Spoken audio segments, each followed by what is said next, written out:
નમસ્કાર.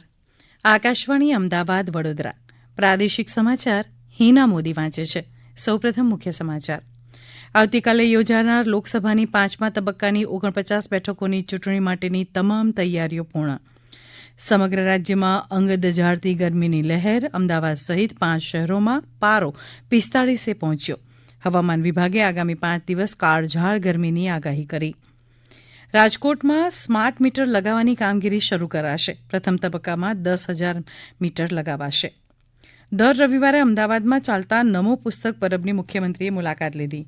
વાંચનને સારી ટેવ કેળવવા મુખ્યમંત્રીની અપીલ. અને આરોગ્ય માટે જોખમરૂપ કેલ્શિયમ કાર્બાઇડથી ફળો પકવતા વેપારીઓને સરકારે ચેતવ્યા. આવા વેપારીઓ સામે કડક પગલાં લેવાની તંત્રને સૂચના. સમાચાર વિગતવાર.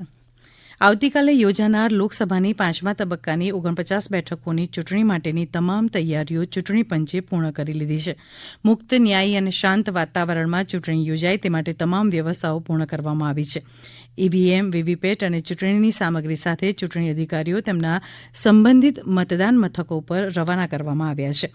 8 રાજ્યો અને કેન્દ્રશાસિત પ્રદેશોની 49 લોકસભા બેઠકો પર આવતીકાલે મતદાન થવાનું છે, જેમાં મહારાષ્ટ્રની 13, ઉત્તર પ્રદેશની 14, પશ્ચિમ બંગાળની 5, બિહાર અને ઓડિશાની 5-5, ઝારખંડની 3 અને કેન્દ્રશાસિત પ્રદેશ જમ્મુ કાશ્મીર અને લદ્દાખની 1-1 બેઠકનો સમાવેશ થાય છે.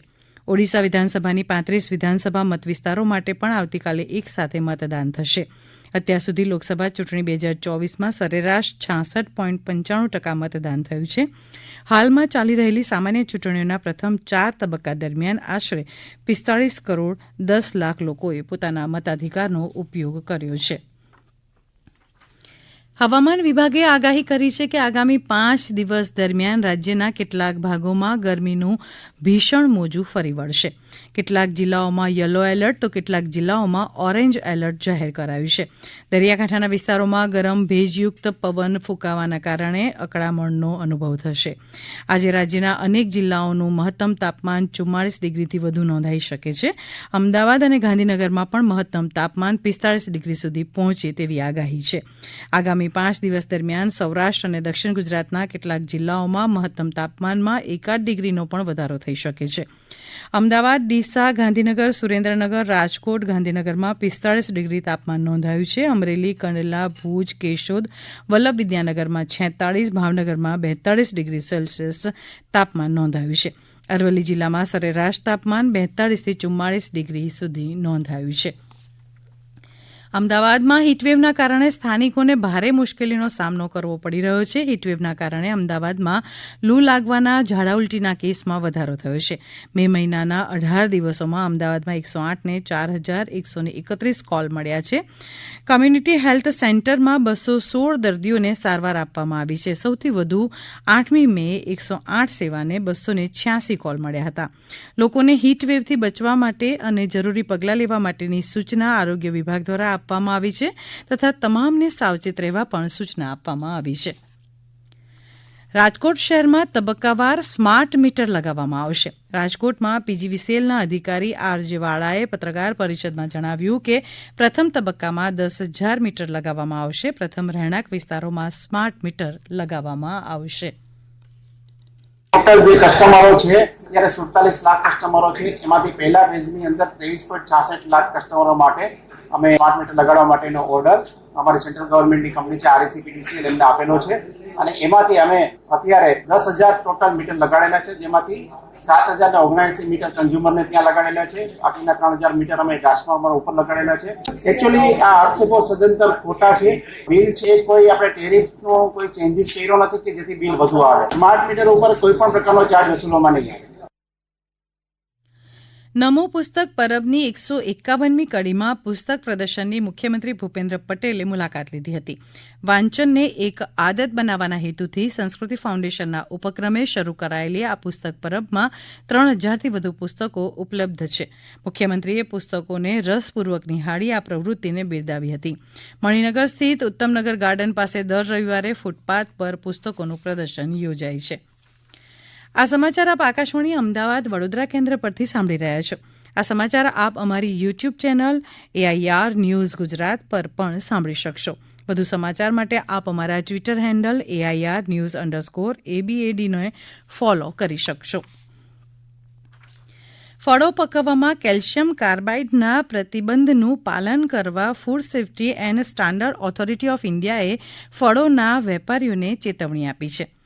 FSSAIએ રાજ્યો અને કેન્દ્રશાસિત પ્રદેશોના ખાદ્ય સુરક્ષા વિભાગોને પણ સતર્ક રહેવા અને ફૂડ સેફ્ટી એન્ડ સ્ટાન્ડર્ડ્સ ધારો 2006 અને તેના હેઠળ બનાવેલા નિયમો અને વિનિયમોની જોગવાઈઓ અનુસાર આવા ગેરકાયદેસર વ્યવહારમાં સંડોવાયેલા વ્યક્તિઓ સામે ગંભીર પગલાં લેવા અને કડક કાર્યવાહી કરવાની સૂચના આપી રહી છે. કેલ્શિયમ કાર્બાઇડ સામાન્ય રીતે કેરી જેવા ફળોને પકાવવા માટે વપરાય છે, જે એસિટિલિન ગેસ છોડે છે, જેમાં આર્સેનિક અને ફોસ્ફરસના હાનિકારક દ્રવ્યો હોય છે.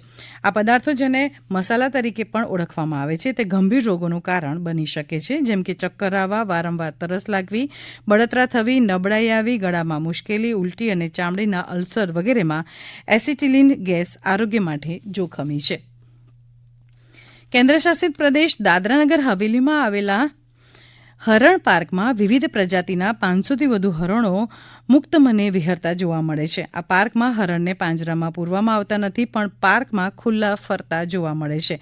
અહીં 400થી વધુ હરણ અને નીલગાય જોવા મળે છે. દર વર્ષે 80,000થી વધુ પ્રવાસીઓ આ પાર્કની મુલાકાતે આવે છે. દાદરાનગર હવેલી વન વિભાગ દ્વારા સંચાલિત પાર્કમાં પ્રવાસીઓ માટે વિશેષ સુવિધાઓ ઊભી કરવામાં આવી છે. આ અંગે માહિતી આપે છે પાર્કના ઇન્ચાર્જ અધિકારી રાજુ પરમાર. हमारे यहाँ पे जो टूरिस्ट आते हैं वो खास करके गुजरात और महाराष्ट्र से काफ़ी लोग आते हैं.